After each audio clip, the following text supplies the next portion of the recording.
Hello friends, welcome to my YouTube channel solo new quest. आज है 28 अप्रैल 2025 से जितने भी इंपॉर्टेंट करंट अफेयर्स बनते हैं उन्हें हम इस वीडियो में डिस्कस करेंगे आगे। चलिए स्टार्ट करते हैं। हमारा पहला क्वेश्चन है, भारत ने 24 अप्रैल 2025 को कौन सी राष्ट्रीय अभियान शुरू किया है? तो भारत की बात करें तो भारत ने इस बार 2025 में 24 अप्रैल को राष्ट्रीय अभियान शुरू किया है। राष्ट्रीय सून मेजल्स रूबेला अभियान, ये है इनका अभियान है। ये एक तरह के केंद्रीय स्वास्थ्य मंत्री हैं जो कि जेपी नड्डा ने विश्व टीकाकरण सप्ताह के अवसर पर राष्ट्रीय खून खजरा और रूबेला उन्मूलन अभियान शुरू किया है। की अगर बात करें तो इसने क्या किया है कि भारत को खसरा मुक्त बनाने के लिए राष्ट्रीय अभियान शुरू किया है। इसमें विश्व टीकाकरण सप्ताह पर राष्ट्रीय शून्य खसरा और रूबेला उन्मूलन अभियान का शुभारंभ नड्डा जो कि स्वास्थ्य मंत्री, इन्होंने इसका शुभारंभ किया हुआ है।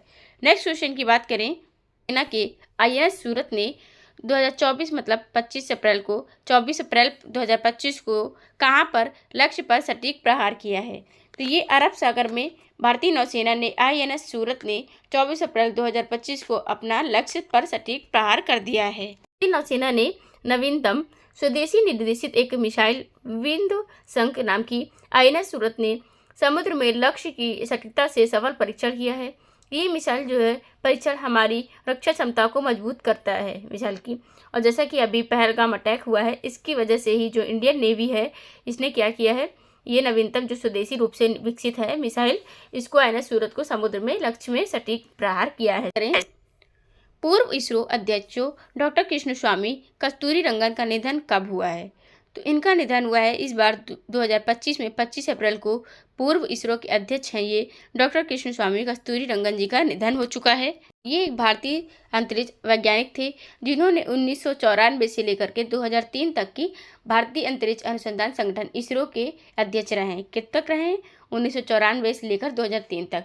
ये अपनी मृत्यु तक वे राजस्थान केंद्रीय विश्वविद्यालय और NIIT के विश्वविद्यालय के कुलाधिपति भी थे।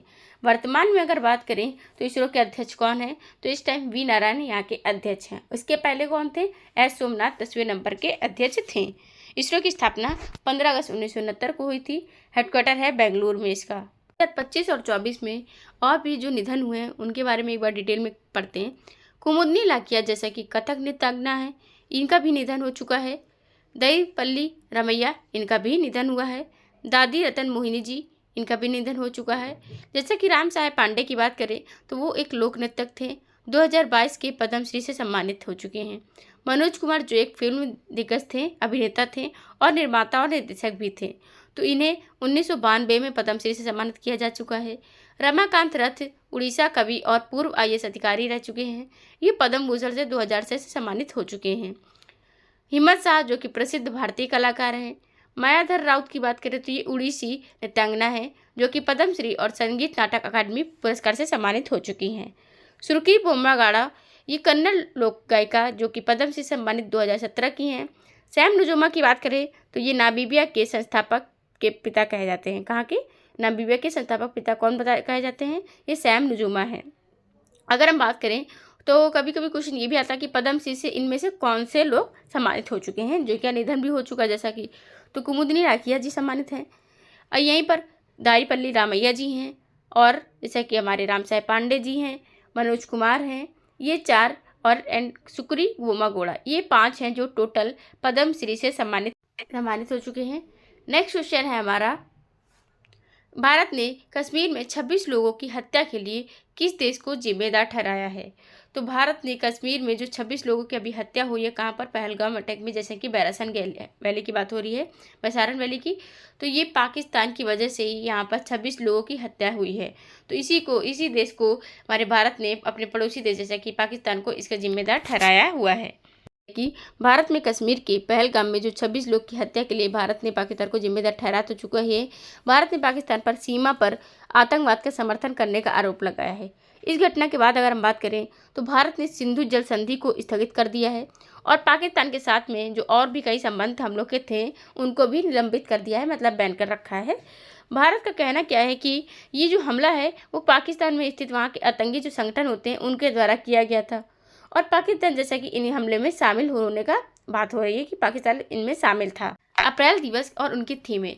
अप्रैल दिवस जैसा कि 28 अप्रैल आज है। आज तक के जितने भी इम्पोर्टेंट ये डेज बनते हैं उनके थीम और उनके दिवस की हम रिवाइज करते हैं। चलिए स्टार्ट करते हैं। जैसा कि 1 अप्रैल है, 1 अप्रैल को उत्कल दिवस मनाते हैं। 1936 में भाषाई आधार पर गठित किया जाने वाला पहला राज्य है उड़ीसा दिवस, उड़ीसा है।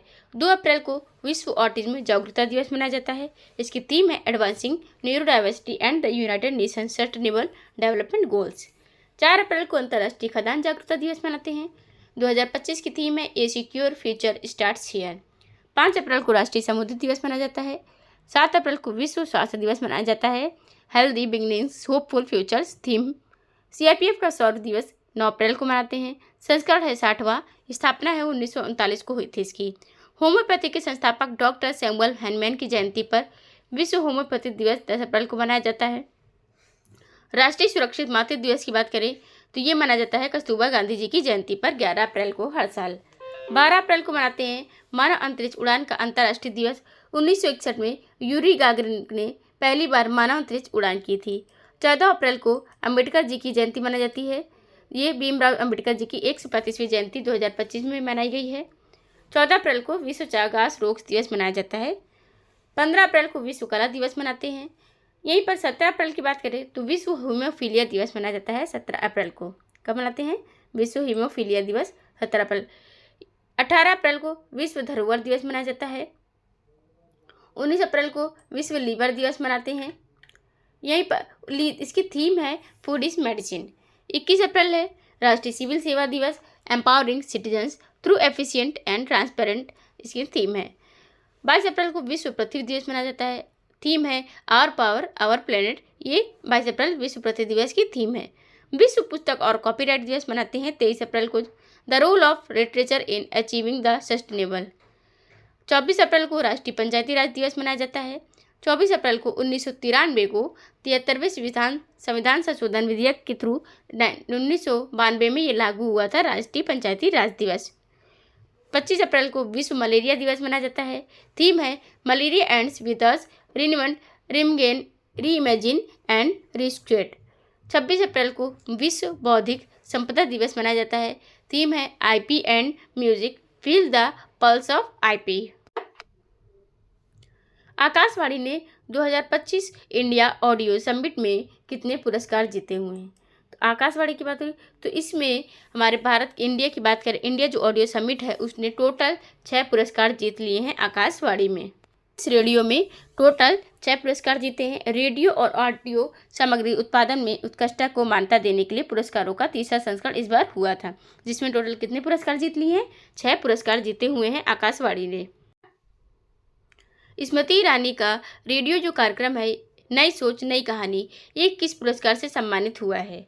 तो ये है हमारा सीरीज ऑफ द ईयर, जो कि इससे पुरस्कार से सम्मानित हुआ है। स्मृति ईरानी जी का रेडियो कार्यक्रम नई सोच नई कहानी, जो कि पूर्व केंद्रीय मंत्री हैं स्मृति ईरानी ने इस पर नई कहानी, नई सोच और नई कहानी स्मृति ईरानी के साथ में रेडियो यात्रा का जो रेडियो वर्ष पर की सर्वश्रेष्ठ श्रृंखला का पुरस्कार इनको दिया गया है। 13 एपिसोड की इस श्रृंखला में विशेष रूप से जो महिलाएं होती हैं ना, लेडीज़, उनके साहस और उनके दृढ़ संकल्प का अविश्वसनीय कहानियों का उत्सव मनाया गया है, जिसमें इनको पुरस्कार क्या प्राप्त हुआ है? ये सीरीज ऑफ द ईयर नई सोच नई कहानी के लिए दिया गया है। क्वेश्चन हमारा 26 अप्रैल 2025 को किस देश में बंदरगाह पर विस्फोट हुआ है? तो ईरान के बंदरगाह पर विस्फोट हुआ है, हादसा हुआ है। ये मिसाइल ईंधन की वजह से हुआ है। ईरानी बंदरगाह की बात करें तो विस्फोट हादसा जो है ये मिसाइल ईंधन के ईंधन से हुआ था। खबर ये है कि बंदरगाह पर कथित तौर पर चीन ने मिसाइल ईंधन के लिए रसायन लाया गया था। ईरान के सबसे बड़े शाहिद रजाई बंदरगाह पर ये 26 अप्रैल को भयावह विस्फोट हुआ था, जिसमें टोटल 40 से ज़्यादा लोगों की मौत हो गई है। 1200 के आसपास लोग घायल हुए थे और कहा जा रहा है कि यह विस्फोट जो है चीन की ओर से इंपोर्ट किए गए मिसाइल ईंधन की वजह से हुआ था। ईरान की राजधानी तेहरान है। मुद्रा की बात करें तो इसकी आधिकारिक मुद्रा जो है ईरानी रियल है। वहाँ के अभी वर्तमान में राष्ट्रपति की अगर बात करें तो ये है वहाँ के इब्राहिम रईसी जो है इनके राष्ट्रपति। एक खाड़ी देश है। सऊदी अरब में अगर बात करें तो अभी यहीं पर प्रधानमंत्री नरेंद्र मोदी गए हुए थे, लेकिन जैसा कि पहलगांव का अटैक हो जाता है इसकी वजह से इनको वापस आना पड़ता है। लेकिन उनके साथ में जो लोग होते हैं, मंत्री, दूसरे मंत्री होते हैं, वो सब मिल करके टोटल 4 समझौते कर लेते हैं, किसके साथ में? सऊदी अरब के साथ में। अब नेक्स्ट क्वेश्चन की हम बात करें, फिल्म और टेलीविज़न संस्थान FTII को 24 अप्रैल 2025 को क्या दर्जा मिला है? तो FTII की बात करें तो ये दर्जा किसको मिला है? डीम्ड विश्वविद्यालय को FTII के दर्जा मिल चुका है 24 अप्रैल को। किसका? टेलीविज़न संस्थान है ये फिल्म का, FTII इसका शॉर्ट फॉर्म है और इसको डीम्ड विश्वविद्यालय का दर्जा दिया गया है। यह जो दर्जा है UGC अधिनियम की धारा 3 के तहत दिया गया है। अगर बात करें तो FTII पुणे और सत्यजीत रे फिल्म और टेलीविज़न संस्थान मतलब SRFTI कोलकाता को यह दर्जा दिया गया है। भारत ने पाकिस्तान के साथ में कौन सा जल समझौता है 25 अप्रैल 2025 को लंबित किया है? तो सिंधु जल संधि जो कि 1960 में हुई थी भारत और पाकिस्तान के बीच में 6 नदियों को लेकर के। तो ये जो है भारत ने पाकिस्तान के साथ में ये समझौता जो है जल का जब 25 अप्रैल 2025 को निलंबित कर दिया है। क्यों किया है? इसका रीज़न भी ये है कि पहलगाम में 22 अप्रैल को जो अटैक हुआ है उसी वजह से, क्योंकि पाकिस्तान ने इसको अटैक को किया है तो इसलिए भारत ने इसका बदला लेने के लिए सिंधु जल समझौते को बंद कर दिया है, निलंबित कर दिया है, जो कि 1960 में हुआ था। उस समय के जो प्रधानमंत्री हमारे भारत के थे जवाहरलाल नेहरू और वहाँ के राष्ट्रपति थे। 1960 में भारत और पाकिस्तान के बीच में वर्ल्ड बैंक की मध्यस्थता में जल बंटवारा हुआ था। संधि के तहत भारत को रावी, ब्यास और सतलुज नदियों पर पूर्ण नियंत्रण दिया गया था। किन किन पर भारत के पास किनका नियंत्रण है? सतलुज पर है, रावी नदी पर और ब्यास नदी पर पूरा नियंत्रण था। जबकि पाकिस्तान को सिंधु, झेलम और चेनाब इन 3 नदियों पर अधिकार दिया गया था जो जम्मू कश्मीर से होकर के बहती हैं। इनमें क्या होता है कि जो 80-20 का रूल चलता है, जैसे कि हमारे पास है ब्यास, रावी और सतलुज, तो इन तीनों नदियों का 80% जो पानी होगा वो हमारे उसमें रहेगा और 20% पानी किसको मिलेगा? पाकिस्तान को। इसी तरह जो सिंधु, झेलम और चेनाब नदी है, इन तीनों नदियों का पानी है वो किनको होगा? ये पाकिस्तान के पास 80% रहता है और 20% हमारे भारत को मिलेगा। लेकिन अब ये समझौता रद्द कर दिया गया, मतलब निलंबित कर दिया है। किसने करा है? भारत ने कर दिया है। तो इसके लेकर के गुस्से में पाकिस्तान क्या बोल रहा है? हम शिमला समझौते को रद्द कर देंगे, क्योंकि हमने रद्द किया किसको? सिंधु जल संधि को निलंबित किया, तो उन्होंने कहा है शिमला समझौता हम निलंबित कर देते हैं।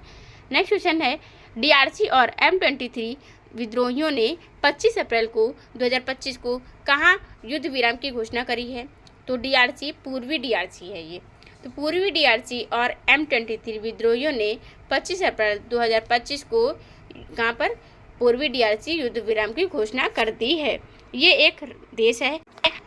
ये घोषणा हुई थी कि युद्ध विराम की जो घोषणा है, विद्रोही समूह ने मानवीय कारणों से युद्ध विराम की घोषणा करी थी, क्योंकि इसने क्षेत्र पर कब्जा कर लिया था। अब यहाँ पे हम बात करें तो कांगो ने अपनी प्रगति रोक देगा। कांगो जो लोकतांत्रिक गणराज्य है, जैसा कि DRD में रवांडा समर्थित बलों ने घोषणा करी है कि वे मानवीय कारणों से देश के जो पूर्वी भाग में अपनी प्रगति रोक देंगे। और AFC जो कि M23 की बात करें, विद्रोही गठबंधन ने सोमवार को देर रात घोषणा की कि वह मंगलवार से एक तरफा युद्ध विराम लागू करेगा। क्वेश्चन की बात करें तो 26 अप्रैल 2025 को किस प्रसिद्ध व्यक्ति का अंतिम संस्कार जो कि वेटिकन में हुआ है? तो यहाँ पर पोप फ्रांसिस जो कि 26 अप्रैल को 2025 को इनका प्रसिद्ध व्यक्ति हैं, ये इनका अंतिम संस्कार वेटिकन में हुआ है। इनकी बात करें तो इस वर्ष डॉक्टर KM करियप्पन का निधन हो चुका है, PA जयचंद्रन का निधन हुआ है, प्रीतीश नंदी जी का निधन हुआ है जो कि एक पत्रकार और कवि और फिल्म निर्माता भी थे। पद्मश्री से सम्मानित हैं 1977 में। डॉक्टर राजगोपाल चिदम्बरम परमाणु वैज्ञानिक थे, इनका भी निधन हो चुका है। पद्मश्री से 1975 में सम्मानित हैं और पद्म भूषण से इनको सम्मानित किया गया है 1999 में। टोमिको इटुका का निधन हुआ, विश्व की सबसे वृद्ध महिला जो कि 116 साल की थी। KS मनीलाल का निधन हो चुका है, ये वनस्पति शास्त्री थे और फिल्म निर्माता भी थे। पद्मश्री से 2020 से सम्मानित हो चुके हैं। MT वासुदेव नायर जो कि मलयालम लेखक हैं, पद्म विभूषण 2025 से सम्मानित हो चुके हैं। पद्म भूषण की बात करें तो 2005 से और ज्ञानपीठ से 1995 में सम्मानित हुए हैं। जिमी कार्टर अमेरिका के 39वें राष्ट्रपति, नोबेल शांति पुरस्कार 2002 से सम्मानित हो चुके हैं। ओसामू सुजुकी जो कि सुजुकी मोटर पूर्व के अध्यक्ष हैं, पद्म विभूषण 2025 से एंड पद्म भूषण 2007 से सम्मानित हो चुके हैं। डॉक्टर मनमोहन सिंह भारत के पूर्व प्रधानमंत्री 13वें नंबर के हैं और पद्म विभूषण 1987 इन्हें प्राप्त हो चुका है।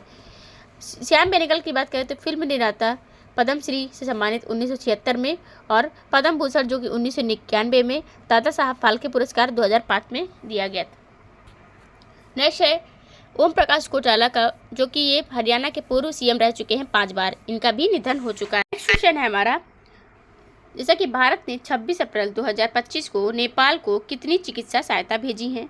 तो 26 अप्रैल 2025 की बात करें तो भारत ने $2 मिलियन सहायता भेजी है। किसको? नेपाल को। नेपाल जैसा कि हमारा पड़ोसी देश है, इसकी राजधानी है काठमांडू। सार्क का हेडक्वार्टर नेपाल में ही है। नेपाल में ही पश्मीना महोत्सव मनाया जाता है। अगर पश्मीना साल की बात करें तो ये जम्मू कश्मीर में मनाया जाता है और पश्मीना महोत्सव नेपाल में, क्योंकि इसमें कन्फ्यूज़न होता है कि जैसा कि साल है तो कहाँ का, ये जम्मू कश्मीर में ठंडी की वजह से मतलब बनता है, एंड ये जो पश्मीना महोत्सव है वो कहाँ पर, नेपाल में मनाया जाता है। भारत के साथ में नेपाल के साथ एक एक्सरसाइज होती है जो कि इसका नाम है सूर्य किरण एक्सरसाइज होती है। नेक्स्ट बात करें, यहीं पर 18वां हाथी महोत्सव आयोजित किया गया है नेपाल में। नेपाल ने त्रिस्तरीय मंत्री की बैठक करी है। किसने? नेपाल ने। पड़ोसी देश जैसा कि नेपाल को काठमांडू स्थित भारतीय दूतावास, नेपाल सरकार और नेपाल सरकार की परियोजना कार्यान्वयन को एजेंसियों ने आज शिक्षा, स्वास्थ्य और संस्कृति क्षेत्रों भारत सरकार की अनुदान सहायता के साथ नेपाल में कितने मिलियन डॉलर सहायता दी गई है? $2 मिलियन अमेरिकी डॉलर की सहायता दी गई है, जो कि भारत ने शुक्रवार को नेपाल को $2 मिलियन अमेरिकी डॉलर की चिकित्सा सहायता भेज करके पड़ोसी प्रथम नीति के प्रति अपनी प्रतिबद्धता की पुष्टि कर दी है। किस बैंक पर आरबीआई ने 26 अप्रैल 2025 को जुर्माना लगाया है? तो आरबीआई की बात करें तो इंडियन ओवरसीज बैंक पर आरबीआई ने 26 अप्रैल को क्या लगा दिया? जुर्माना लगाया। जुर्माना की अगर बात करें तो आरबीआई ने अभी जैसे कि एसबीआई पर भी जुर्माना लगाया था, एचडीएफसी पर लगा चुका है, केनरा बैंक पर भी मौद्रिक जुर्माना लगा चुका है। आरबीआई की स्थापना कब हुई थी? ये 1 जनवरी को, इसकी 1 अप्रैल को 1935 को हुई थी। एंड आरबीआई हमारा भारत का केंद्रीय रिजर्व बैंक है। अगर बात करें यही कि इसके आरबीआई के अभी 26वें नंबर के गवर्नर बनाए गए हैं नए संजय मल्होत्रा। 25वें नंबर के थे शक्तिकांत दास जी, जिनको प्रधानमंत्री जी का प्रधान सचिव 2 नामित कर दिया गया है। प्रधान सचिव 1 कौन है? पीके मिश्रा प्रधान सचिव 1 है इनके। निधि तिवारी जो कि प्रधानमंत्री जी सचिव बन चुकी हैं प्रधानमंत्री जी की। अब नेक्स्ट बात करें, स्टेट बैंक ऑफ इंडिया की स्थापना कब हुई थी? तो ये 1955 को 1 जुलाई को इसकी स्थापना की गई थी, state bank of India. Overseas bank की स्थापना 10 फरवरी को 1937 को की गई थी। इनमें श्री एम जो है चिदम्बरम चेट्टियार द्वारा इनकी की गई थी। अब नेक्स्ट क्वेश्चन की बात करें, सेउदर सैंडर्स को 26 अप्रैल 2025 को किस लीग में ड्राफ्ट किया गया है? तो सेउदर सैंडर्स जो हैं 26 अप्रैल 2025 को इनको एनएफएल लीग में ड्राफ्ट किया गया है। किसमें? एनएफएल ड्रिफ्ट की बात हो रही, इनको ड्राफ्ट कर दिया। डोनाल्ड ट्रंप ने ड्राफ्ट में सेड्यूर सैंडर्स की अनदेखी करने के लिए एनएफएल जो फ्रेंचाइजी को फटकार लगाई है। ट्रंप का अतीत में पेशेवर फुटबॉल से कुछ जुड़ाव रहा है। 1980 के दशक में यूनाइटेड स्टेट्स फुटबॉल लीग के न्यू जर्सी जनरल्स के मालिक थे। शेड्यूर की अगर बात करें तो शेड्यूर का कोलोराडो बफेलोज के साथ में एक प्रभावशाली कॉलेज करियर रहा है। पिछले सीजन में उन्होंने 74% पूर्णता दर के साथ में देश का नेतृत्व किया था। उन्होंने 37 टचडाउन और 10 इंटरसेप्शन के साथ में 4134 गज की दूरी तक गेंद फेंकी थी। शेड्यूर के पिता की बात करें तो ये डीएन जो कि पूर्व एनएफएल और मेजर लीग बेसबॉल खिलाड़ी हैं। कोलोराडो बफेलोज में मुख्य कोच भी हैं। शिल्डन ने अपने पिता के लिए 4 साल तक खेला है। नेक्स्ट क्वेश्चन की बात करें, चीन और रूस ने चंद्रमा पर क्या स्थापित करने की योजना बनाई है? तो चीन और रूस ने अगर बात कर दें तो चंद्रमा पर नाभिकीय ऊर्जा संयंत्र बनाने की योजना बना ली है। अब चीन की राजधानी बीजिंग है। यहाँ के जैसे कि राजधानी तो बीजिंग है। यहाँ पे यांगसी नदी है जो कि एशिया की सबसे बड़ी नदी है और चीन जो है एशिया का सबसे बड़ा देश भी है। चाइना की स्पेस सीएन ऐसे है, इसने चांग 7 चंद्रयान अभियान लॉन्च करने की बात कही है। किसने? चाइना ने। चाइना डिजिटल पायलट लाइसेंस जारी करने वाला पहला देश बन चुका है। 2nd नंबर पर भारत देश है। इसी तरह चाइना जो है मोबाइल निर्माता में टॉप पर रहा है। दूसरे नंबर पर भारत है। रेशम उत्पादन में भी चाइना टॉप पर है। दूसरे नंबर पर रेशम उत्पादन में भारत देश रहा है। अब चाइना जैसे कि अब बात करें तो चाइना पर टैरिफ लगाया किसने? अमेरिका ने जम के टैरिफ लगा दिया 125%। तो चाइना ने इनको जवाब देते हुए अमेरिका को कितना टैरिफ लगाया? कोयला और एलएनजी जैसी वस्तुओं पर टैरिफ लगा दिया है। अगर रूस की बात करें तो रूस की स्पेस एजेंसी रोसकॉसमोस है। यहाँ के राष्ट्रपति व्लादिमीर पुतिन है। मॉस्को इसकी राजधानी है और रूस जो है यूरोप का सबसे बड़ा देश है क्षेत्रफल की दृष्टि से।